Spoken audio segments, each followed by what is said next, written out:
time now for the nationally syndicated radio show, The World of Laurie Zoock. And now, here she is, the smart, the sexy, the savvy, divine Miss C. Just when you thought it was safe to turn on the radio and hear the same old shows you don't really listen to, you're going to find that the show is different. I don't follow the crowd, and I'm not one of the sheeple. I form my own opinions, and I use my gut instinct to make my decisions.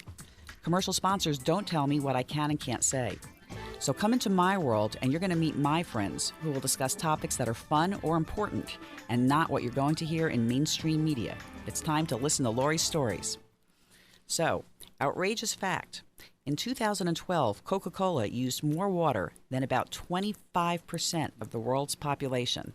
That's a fairly frightening statistic.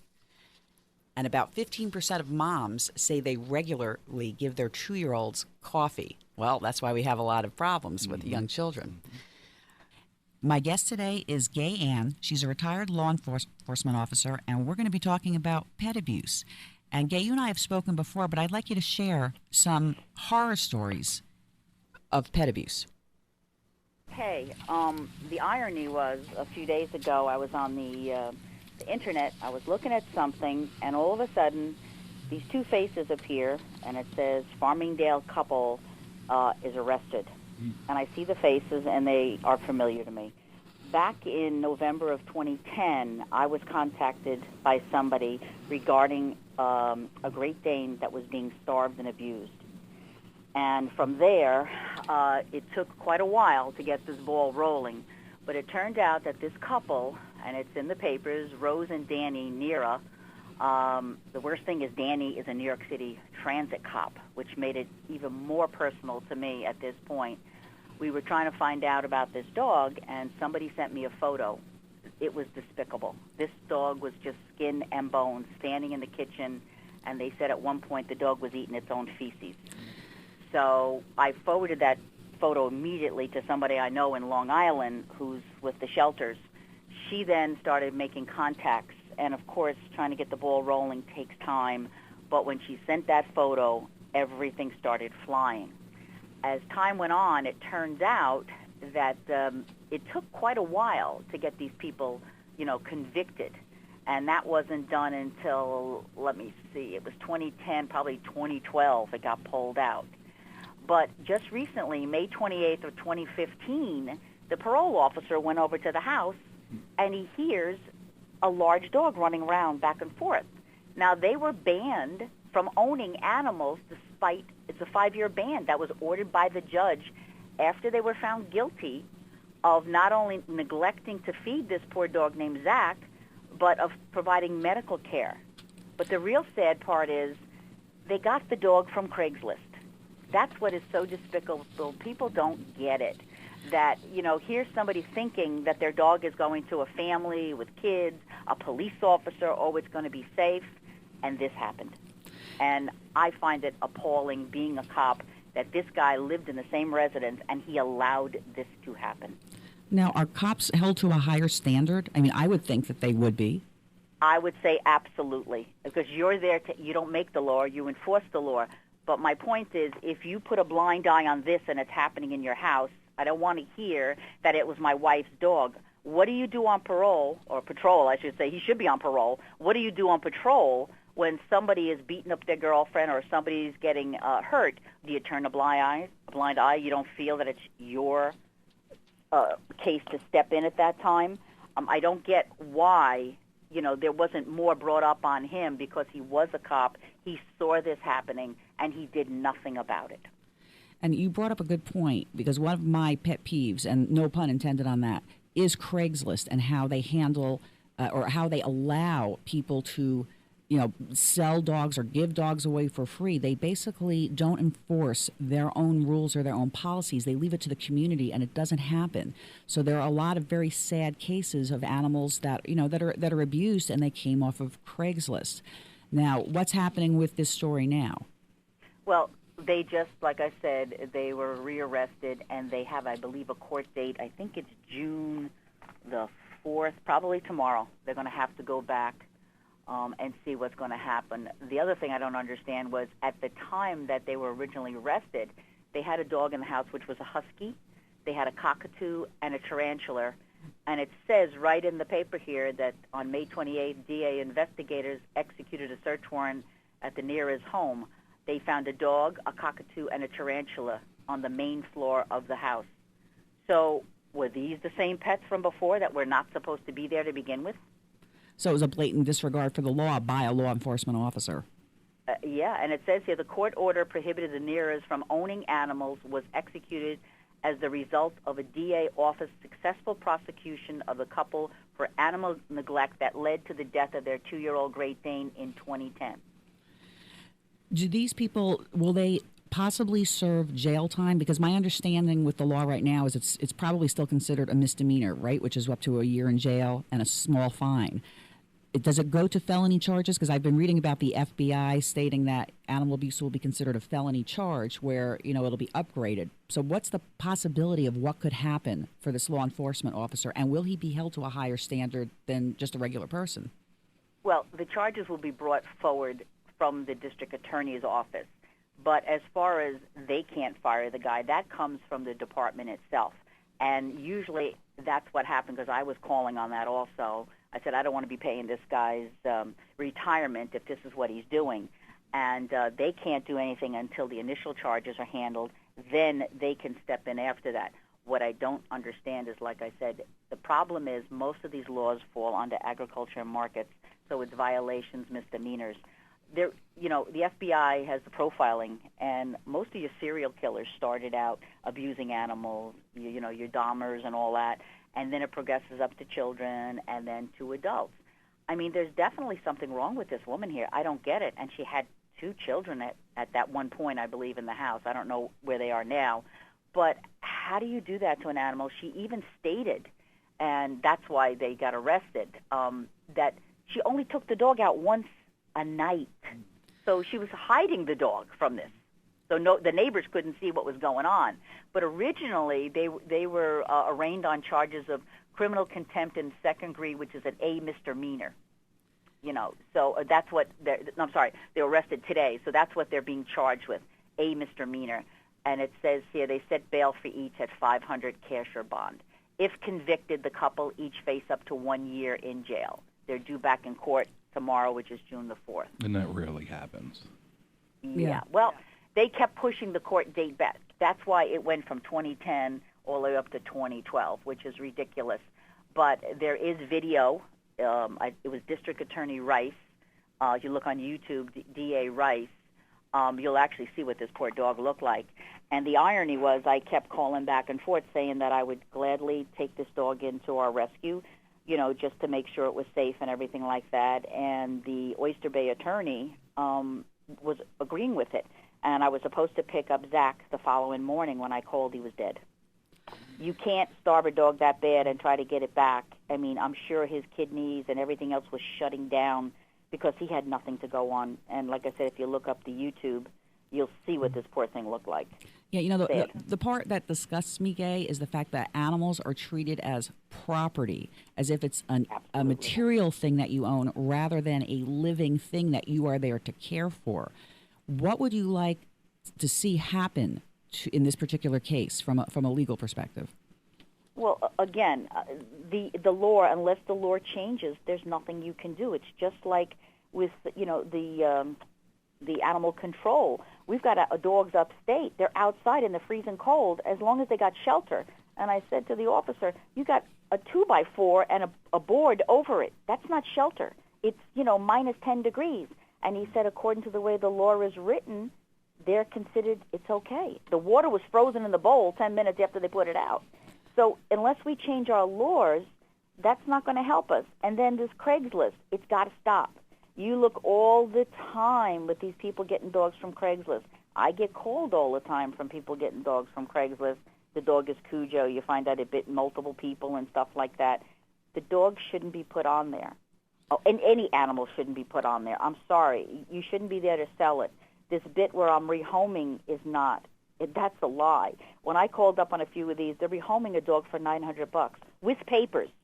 Well, that's not Isn't he rehoming. selling? Yeah, that's not That's rehoming. right. That's selling. Rehoming That's my point. Right. Rehoming is when it's your own dog and you're trying to find a home for it. Rehoming and selling are two different words entirely, and that's why I'm so disturbed, because Craigslist, Jim Buckmaster, their CEO, if you look at his blog on Craigslist, he basically, shuns responsibility. He says, no, it's not about anything. We're not responsible, in other words. We're just the ones that allow you to put it up, and we count on the community. Now, this is a company that makes probably millions, if not billions, over a course of time. You certainly have the money to change the programming to reject words like free, or breeder or stud, things like that. But they could also charge people if they wanted, like they do in other categories, and then force people to put in their real name and their credit card number, and at least the police would then have something to go on, right? Absolutely. But again, it's not affecting them. And that's what today's society, unfortunately, if it doesn't affect them, I can make a buck. That's what it is. If you just Google anything animals abused from Craigslist, you'll see about that pup, that Jane Doe pup that was, tortured by that guy, and other animals. The guy who was killing cats, and he just felt like doing it. This is crazy. I just don't get it, what's going on. And, of course, like I said, even if you stop that end of it, the laws have to change also. It is. It's scary to me that these people get away with it because they're sociopaths. And yet the fines right now, because the laws are so weak, really, it's a slap on the wrist. Then you're right. They're out there doing it again, except who are they doing it to next? Children, other adults. Right, but because now it escalates. Right, exactly. Do you think that when the felony laws go into effect at some point where the FBI is going to say, hey, it's animal cruelty, we're investigating, do you actually see that happening, or do you think it's just going to be a pain for them and they're going to say, who really cares? No, because you're going to it's going to go both ways. It's like that in any profession, in any occupation. You have some people that are going to feel the same way, about animals, children, old people. That's like your three categories that really can't fend for themselves. I know they changed in New York where they had the, animal police, as they call it. Now that was handed back to the NYPD. So, when they show up at your door, it's a little bit different. And they've been, taking over some of the cases to prosecute faster with them. I will say this one case in Long Island, Nassau County, they're very much ahead of the game. They have their own hotline, animal abuse hotline, I should say. They also have a DA squad that works with animal abuse. So, they're really up there. They're trying. If we can change the penal code, that's going to help a lot because you're not going to get a slap on the wrist. Look with Vicks. Here's a guy that made millions and do stuff like that to animals and gets away with it more or less. He's back doing what he did, making millions again. Right, and I find that disrupting. Well, I want to thank you for joining me, and hopefully I'll have you on again as a guest down the road. I'd like to kind of follow up with some of this. Yes, I'm hoping to see what happens with this case as it goes along. All right, great. Thanks very much, Gayanne. All right, take care. You too.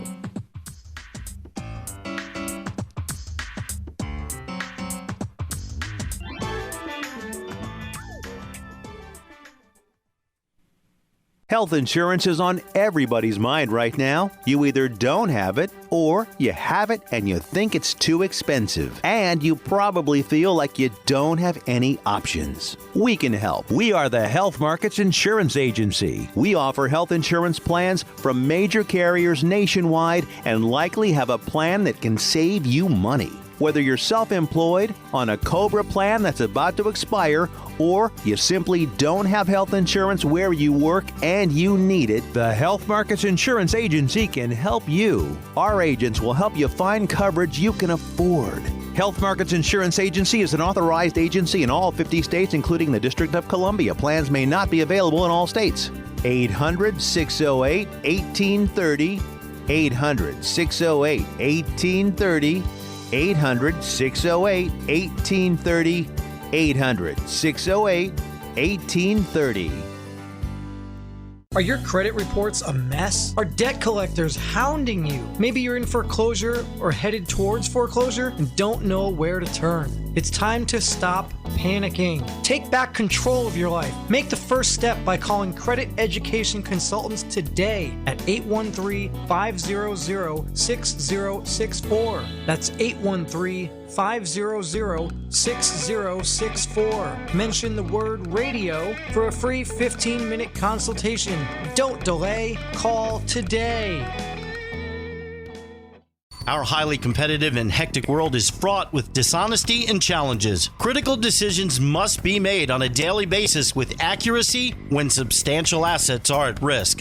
When you are confronted with a decision point involving opportunity and risk, consult with Sharpline Investigations, statewide experts in due diligence, investigations, and litigation support. Sharpline's professionals work with clients to conduct interviews, deep background investigations, and develop facts and intelligence related to litigation. When circumstances require confidential and expert fact-finding, turn to Sharpline Investigations, the statewide leaders in investigations and risk mitigation. Visit sharplineinvestigations.com or call 855-394-0042.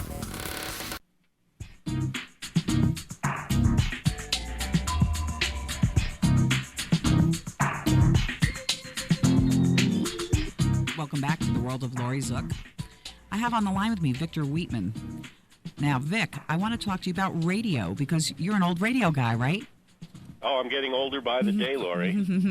Yeah, it all started at a small 250-watt station in upstate New York. That's kind of a reference to WKRP in Cincinnati, where I have to say I never worked.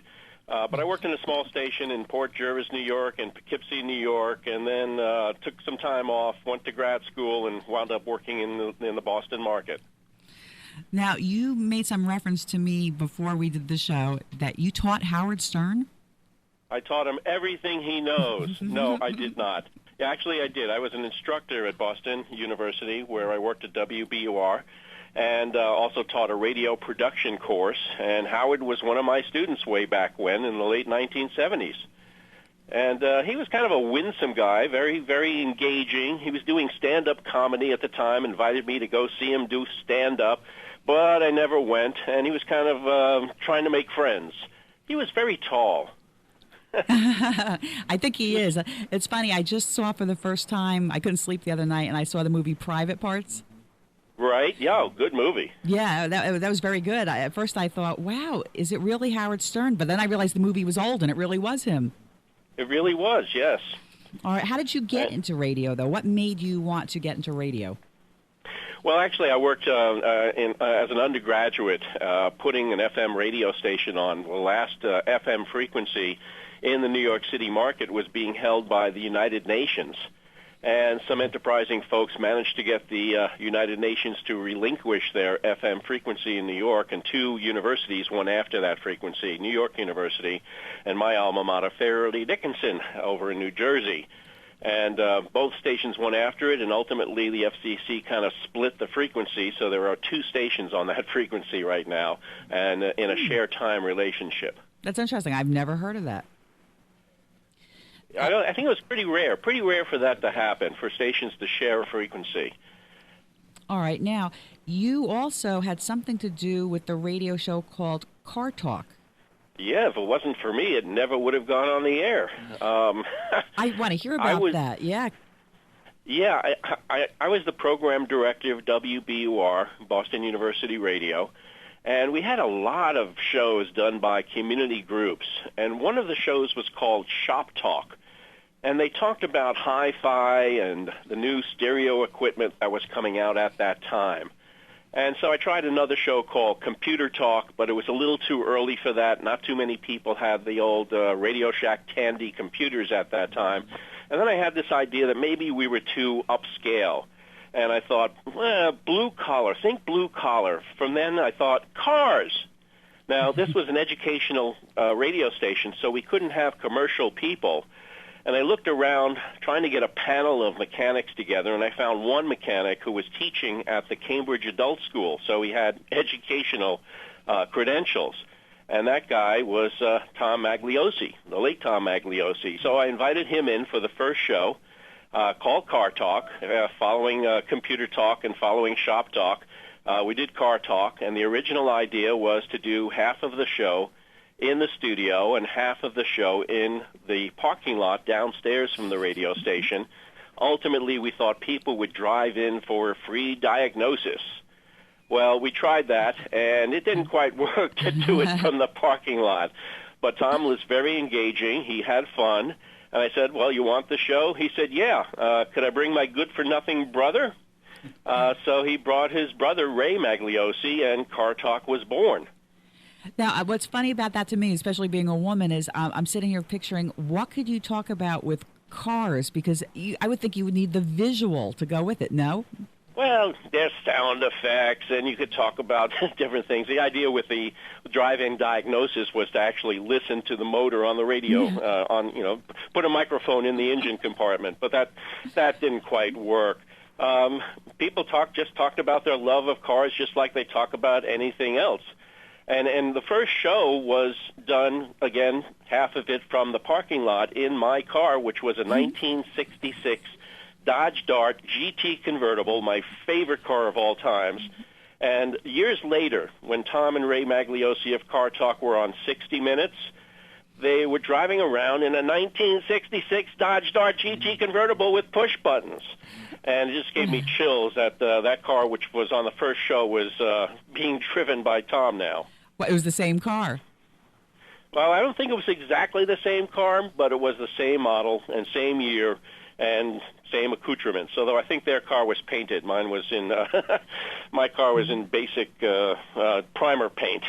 Wow. Now, I looked that show up. Are they still on the air? They've been on all the big shows, on all the big TV shows.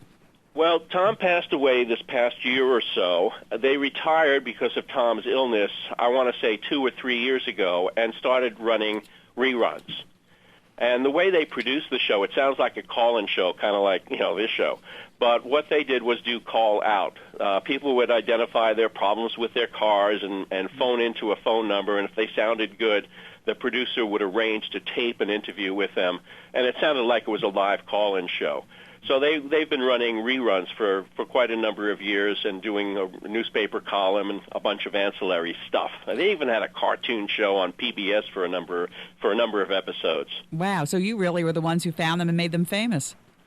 I did, and I used to tease them in email because I didn't see them very often after I left Boston. I used to tease them. I used to say, you guys owe me $1.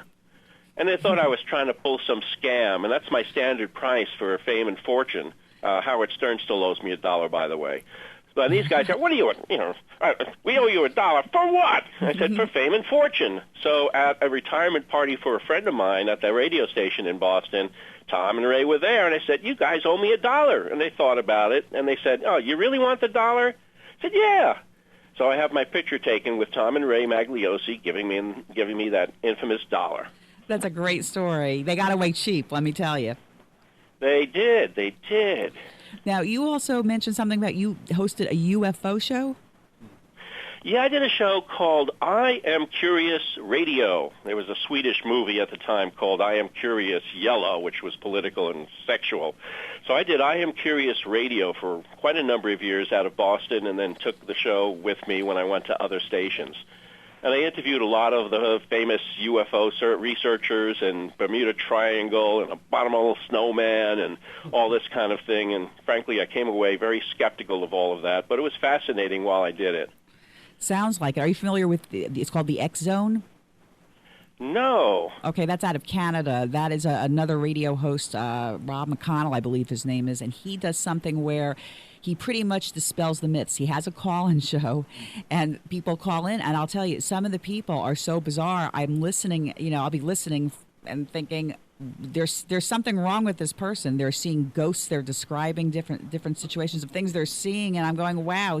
I don't know how he's not laughing on the other side. Well, probably his microphone's on mute. It could be. It could very well be. But that's an interesting topic. I mean, he'll say, sure, there might be a very small percentage of things that can't be explained, but the majority can. So, what do you think?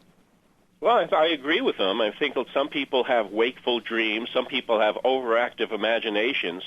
Some people believe what they're saying, and others are, frankly, trying to just get some attention or sell books or what have you. In some cases, it's the local chamber of commerce that keeps the myth alive, kind of like Area 51.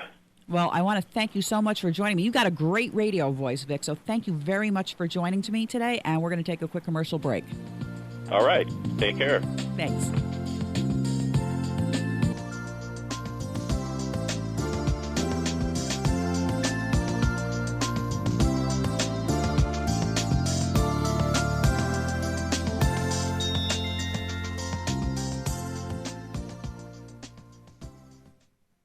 Our highly competitive and hectic world is fraught with dishonesty and challenges. Critical decisions must be made on a daily basis with accuracy when substantial assets are at risk. When you are confronted with a decision point involving opportunity and risk, consult with Sharpline Investigations, statewide experts in due diligence, investigations, and litigation support. Sharpline's professionals work with clients to conduct interviews, deep background investigations, and develop facts and intelligence related to litigation. When circumstances require confidential and expert fact-finding, turn to Sharpline Investigations, the statewide leaders in investigations and risk mitigation. Visit sharplineinvestigations.com or call 855-394-0042.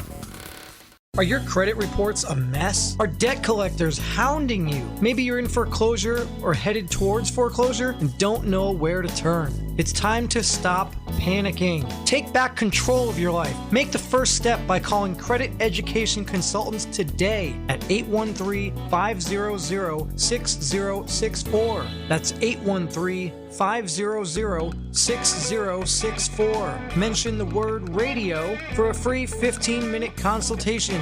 Don't delay. Call today. Do you suffer from back, neck, or body pain? Do you suffer from migraines or have jaw or face pain?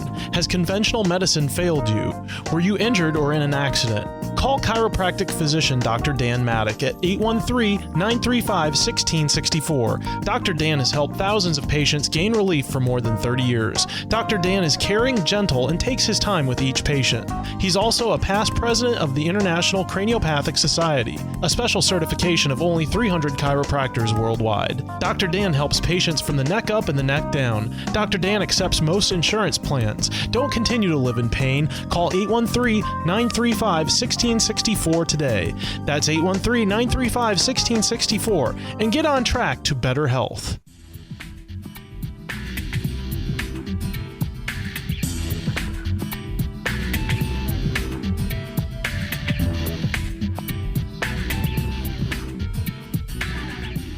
Welcome back to the World of Laurie Zoock. I want to talk about dating, especially for men. I think men still don't necessarily know what it takes to find and keep a good woman. So my next guest is M.L. Harris. He's an author, and he's writing a book about how to find and marry a great woman. And I want to introduce you, M.L., and let's talk about dating and your book, because I read some of your information, and one of the things I liked was for men, it's talking about taking personal inventory. Can you talk about that a little bit? Yeah, first of all, the title of the book is Understanding Women, and then the subtitle is How to Find, Date, and Marry a Great Woman. And as far as the inventory is very important, because like if you own a store, every month you take an inventory and you find out what you have, what's selling, what isn't selling, and you quit ordering the stuff that isn't selling, and stuff that's selling, you order more of it. So the idea being, in fact, most 12-step programs in step 10 teach this inventory taking, and I thought it was a great idea. And I think it's a good idea, too, because people seem to still have a problem dating. I mean, women are afraid to open up to men because they're afraid that men just want to jump them, get them into bed early. And that's true. There's been a tremendous paradigm shift, and it started back way back in the 70s and 80s in the free love movement, and then we came out with the pill, and women, became less fearful of having sex because they could have it and know that they weren't going to get pregnant. And then fast forward to today, and then starting around 1990s, women started, going to college, getting degrees, and becoming better educated. And it was no longer possible for most homes to operate on a one-income home. So they had to go to work. And once they did that, they really became liberated. It wasn't the sexual liberation. It was just the liberation of women from the control of their husbands. And so today, many women, highly educated, they come out of college, they get a good job, they have their own apartment. They really don't need a man in their life to help support them. Right, but I think for women who are in that situation, it's almost harder to find a man that can be their partner, because a lot of men, especially men who are older too, they're more of I'm the head of the household, you do what I say. And a lot of people, even my age, were brought up in that kind of situation with their parents. So then it has to change with the next generation, and I think change is difficult. So people are confused as to, what to do. Well, that's a good point.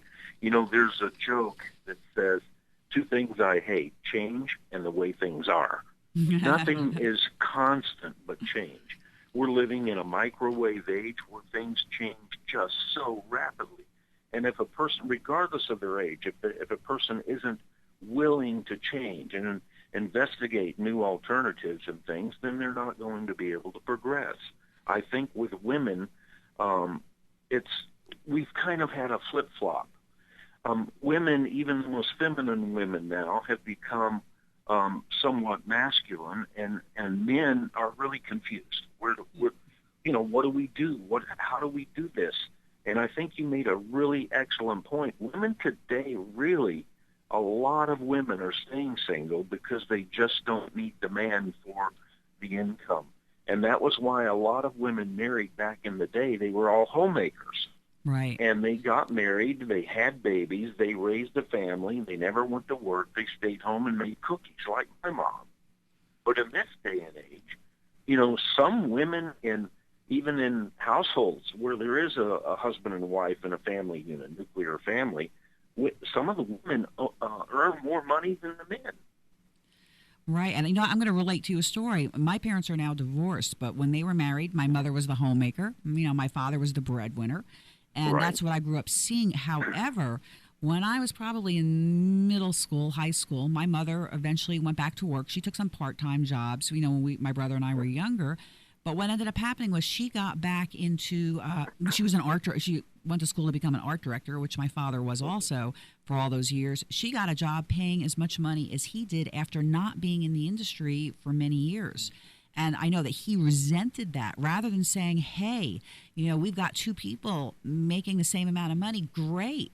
It was more like, no, I'm jealous of you because you haven't been doing this and you just kind of walked in and found this great job and now I'm angry.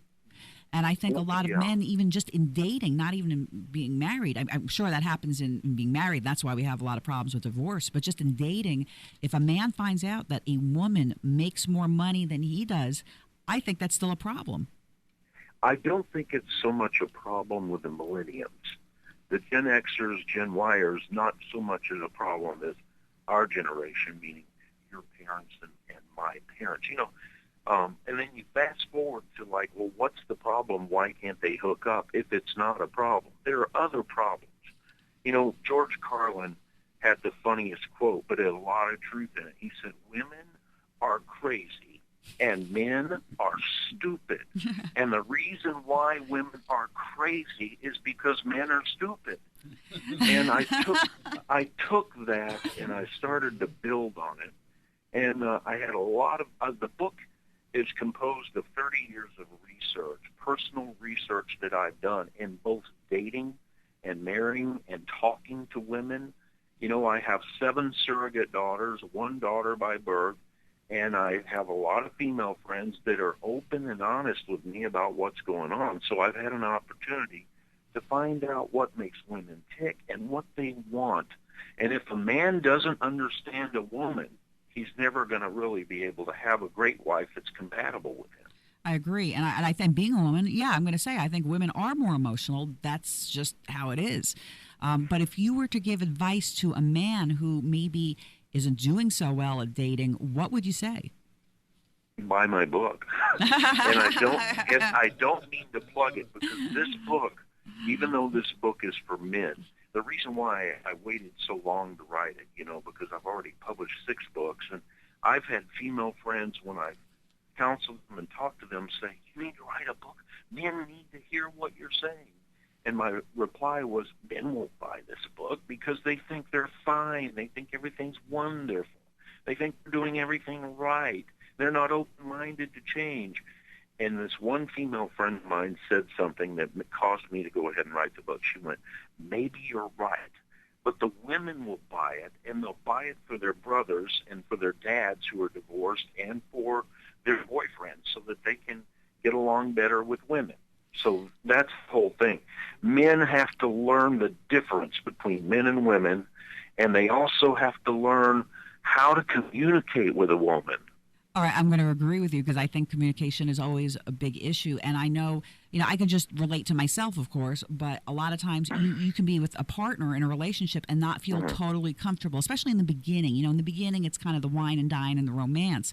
But then if you are, you've kind of chosen to be with each other exclusively, and then maybe it's going, heading towards marriage or living together, where now you have to talk about finances.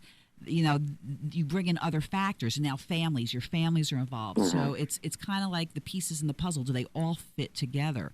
So we've got about a minute left. So just give me some tips that you would give out to either men or women. Okay, let me ask you a question. If a man came up to you and you don't know him, and he came up to you and he's going to, flirt with you, and if he says to you, man, are you sexy, what's your initial thought? Security. Jeff is saying security, call security. Yeah, that's funny. I would probably not feel comfortable, because if they're going in for something sexual right away, he's never earned the right to do that. He has to earn the right to say that. That's after he knows you. But if he came up to you and said, my God, those are amazing shoes, where did you get those? What are you going to say? Well, then I might think security. No security. Yeah, but Foot fetish. That's right. But I would probably be less intimidated then. I go, okay, he's complimenting me on something I wear. Statistically, women spend over $400 a year on their shoes, and they've spent hours picking those shoes out. So if a man comes up and says that means, first of all, he's observant, he noticed, and second of all, she's going to talk to him. All he's trying to do is get a conversation going with her. Right. You think that's a good way, though, right? That's a good way. All right. There are other good ways listed in my book, but yeah, the whole object of trying to flirt for a man should be, it's not, but it should be to get a conversation going. Gotcha. Well, we'll have you on the show again at some point in the near future. The book is called How to Find and Marry a Great Woman by M.L. Harris. Yeah. I want to thank you very much for joining me today, and we'll go to a quick commercial break. Thank you so much. You're welcome.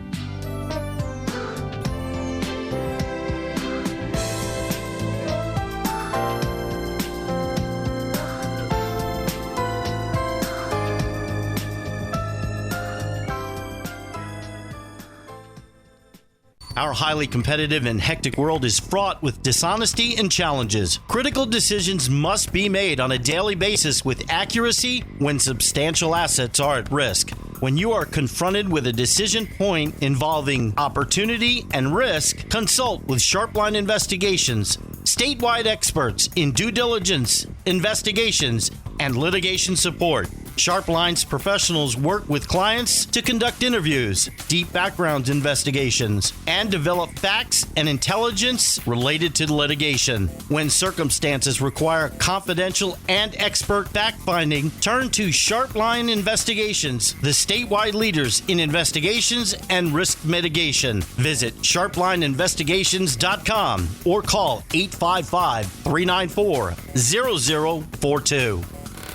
Do you suffer from back, neck, or body pain? Do you suffer from migraines or have jaw or face pain? Has conventional medicine failed you? Were you injured or in an accident? Call chiropractic physician Dr. Dan Maddock at 813-935-1664. Dr. Dan has helped thousands of patients gain relief for more than 30 years. Dr. Dan is caring, gentle, and takes his time with each patient. He's also a past president of the International Craniopathic Society, a special certification of only 300 chiropractors worldwide. Dr. Dan helps patients from the neck up and the neck down. Dr. Dan accepts most insurance plans. Don't continue to live in pain. Call 813-935-1664 today. That's 813-935-1664 and get on track to better health. Are your credit reports a mess? Are debt collectors hounding you? Maybe you're in foreclosure or headed towards foreclosure and don't know where to turn. It's time to stop panicking. Take back control of your life. Make the first step by calling Credit Education Consultants today at 813-500-6064. That's 813-500-6064. Mention the word radio for a free 15-minute consultation. Don't delay. Call today. Hi, this is John Austin, host of the book club on the Tan Talk Radio Network. I spent 35 years in publishing, and today I want to tell you about a book that can change people's lives. The book is No Cash, No Problem, and the author is Dave Wagenford with Ali Pervez. Dave Wagenford is one of the greatest barter experts in the world, and he's bartered over $500 million worth of goods and services. Do you want to remodel your house, but the cost is just too high? Or maybe there's an automobile that you've dreamed of owning, but thought you never could afford. This book will tell you how you can do both of those things, plus hundreds more with little or no cash and without going into hock for the rest of your life. Maybe you're a business owner with a cash flow problem that leads to low or non-existent profits.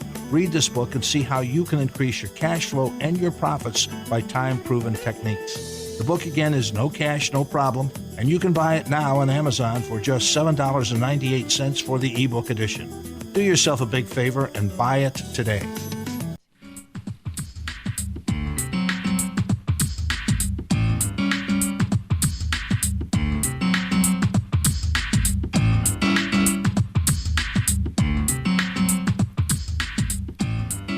Welcome back to the World of Laurie Zoock. Got another Laurie story for you today. On the line, I have with me Louis Castano. Now, I'm going to tell a little story. Louis, you're there with me, right? Yep, I'm here. Okay. I don't even know how long I've known you, Louis, but when Louis was a little boy, I used to teach piano in a music store. And Louis came in, probably maybe 9 years old or so, I'm guessing, and had a Frank Sinatra book, music book, and said, I want to learn how to play Frank Sinatra.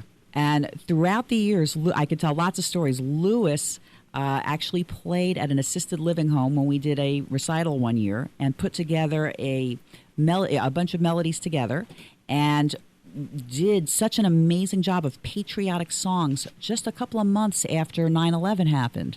And Louis, if you remember, everybody was clapping and singing, and at the end they all cried, and I went, wow. You know, I always knew you had a tremendous amount of talent. And then through the years, I want you to kind of fill in, because we're leading up to something that we'll come up to in a minute. But you went on to school for music, correct? I did. I had a minor in music from Montclair State University, and I studied there, and then I studied voice formally.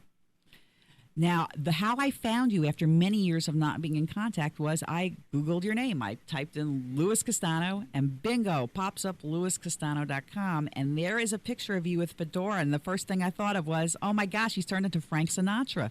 So yeah, sorry, go ahead. No, you go ahead.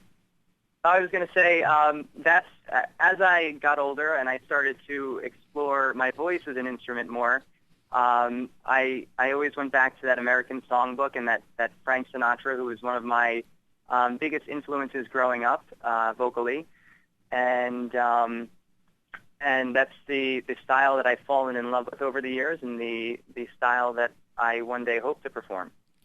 And I think you do a great job. And the reason that you and I connected, and I think it was meant to come together, was several years ago, I wrote a song. I'm a musician. I play piano, obviously. I wrote a song. It was a duet. And I saw your picture, and I went, wow, it clicked to me. What an idea. I have this duet. I also have another talented student who you eventually met, Angelique Donati. And I thought, wouldn't it be kind of a cool idea to have these two former students get together and sing this duet and work on it. And eventually, we're going to play the clip first, and then we're going to go on with the story a little bit, and we're going to kind of keep track of the story throughout the coming months. So, great. This is you and Angelique singing, and Steve Salerno playing. And Jeff, if you'll play the clip.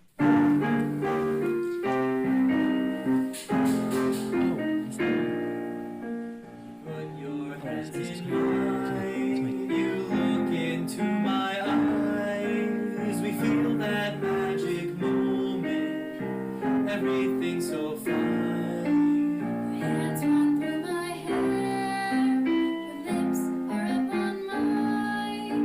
I know that I am yours, and you are mine. Take me in your arms. You're holding me so tight. I can see your dreams dancing in the starlight. I feel your body move, twirl me in the moonlight. I can see your dreams when we dance as one. All right, so we've heard a little bit of the song. This is the first time the song has ever been aired publicly. So you got together with Angelique and other people, correct? This is not a professional recording. This is basically the initial rough draft, right? That was actually one of our initial rough drafts. That was right after I had just taken the song, which I absolutely love, by the way, and we kind of restructured the chords a little bit, added some jazz. I met with a jazz guitarist, a jazz bassist, who gave me some ideas. I kind of knew, based on our conversations, where you wanted to go with it, so I stuck very true to your idea. And I know throughout the creative process I ran a lot by you to make sure you liked it, enjoyed what we were doing with it. But that was one of our original rough drafts before we actually got together with Steve. So that was actually at Angelique's house, and we were just actually meeting for the first time, which was a lot of fun getting to know her and to work with her as well. Right, another talented one. It's cool for me because I'm sort of like the mom going, wow, I've got these two kids and look how great they turned out, and I'm so proud of them.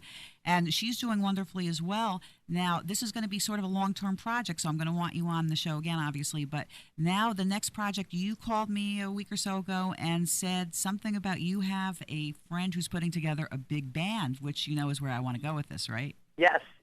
I have a friend who I went to high school with who actually has branched out to a bunch of her connections, ranging all the way from Pennsylvania to New Jersey, from North Jersey to South Jersey, and her eventual goal is to do a lot of original pieces. So I would, that's when I reached out to you and said, can I go ahead and arrange this for that big band style, which we had spoken about. And I'm getting more and more into arranging as I get older, so writing and arranging, and I enjoy doing that. So this is going to be my summer project. Good, because I'm planning on collaborating with you, and I'm going to give you a lot of projects. I got a lot of lyrics to a lot of songs, and you just turned out. I knew when you were a little boy that you were just going to turn out to be amazing, and all I can say is wow, because you have. What are your goals in life? I mean, you're still in your 20s. What do you want to do professionally as a career? Professionally now, I'm a teacher. I teach middle school math, and I enjoy it right now, but I do want to branch out. I want to, I just have a passion for the arts, and I do want to branch out. I want to look into possibly singing or playing professionally, maybe looking into acting and modeling, exploring those two branches, and I think at the very least I want to try them and say, so I'm able to say, hey, this is for me, this isn't for me. I've been blessed with some wonderful gifts, and I just want to be able to use them in the best way possible. So whether it's eventually just using them as personal enjoyment for myself and for a small audience of others, or maybe one day for many people, that would be great. Whether I'm working as a teacher for the next 20, 25 years, 30 years, and then just singing in a restaurant, putting smiles on people's faces, or who knows, maybe one day being out there with an album and reaching people across the globe. Yeah, I think that's amazing. Now, Jeff, do we have time to play another clip from Louis's site? All right, I think we're going to try and play another clip from something that you've done already, an audio clip. Okay. Come fly with me, let's fly away. If you can use some exotic food just far across the way, come on, fly with me, let's fly away. Come fly with me, float down in blue. In La La Land, there's a one-man band that is blue for you. Come on and fly with me, we'll float down in blue. Once I get you up there, where the air is rarefied.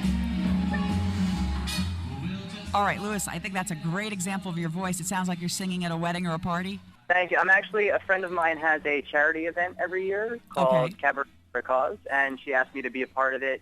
Not this year, but the year before. I was unable to do it this year, unfortunately. So we did a bunch of songs from movies, and that's from Catch Me If You Can, I believe. And I got to sing a little bit of Frank. So, again, that genre that I absolutely love.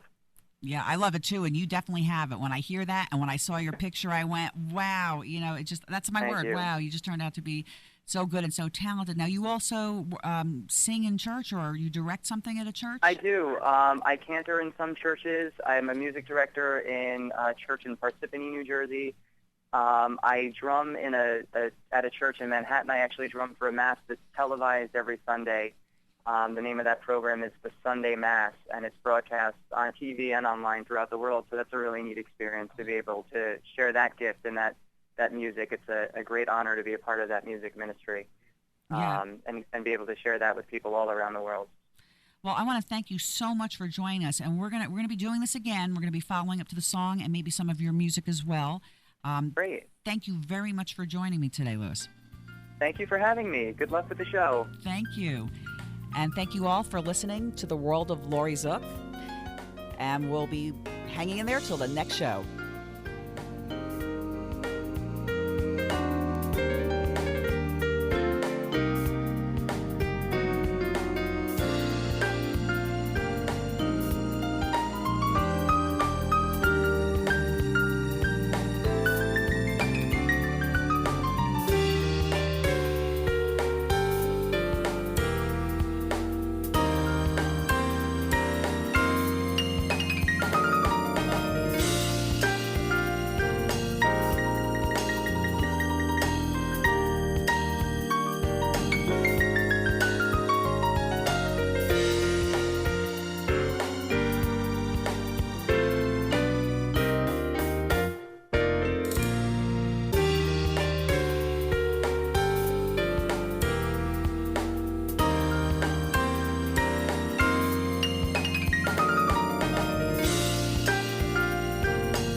Some people don't believe in mermaids. Hope that's not you, because they exist at Weeki Wachee Springs State Park off US 19 and State Road 50, just north of Spring Hill. Since 1947, the magic of the mermaids have been entertaining visitors at the 538-acre Springs Park. Come and watch in the 400-seat submerged theater, the Little Mermaid Show at 11 a.m. and 3 p.m. daily. Weeki Wachee State Park offers mermaid shows, reptile shows, boat tours, and swimming in the pristine spring at Buccaneer Bay. Weeki Wachee State Park is a perfect backdrop for wedding receptions, birthday parties, picnics, meetings, retreats, family reunions, or just to relax on the white sandy beach. Step back in time when things were much simpler and enjoyable. Spend a day at an original theme park. Call 352-592-5656 or log on to wikiwachee.com for upcoming events, hours, and ticket pricing. Weeki Wachee Springs State Park, where mermaids do exist.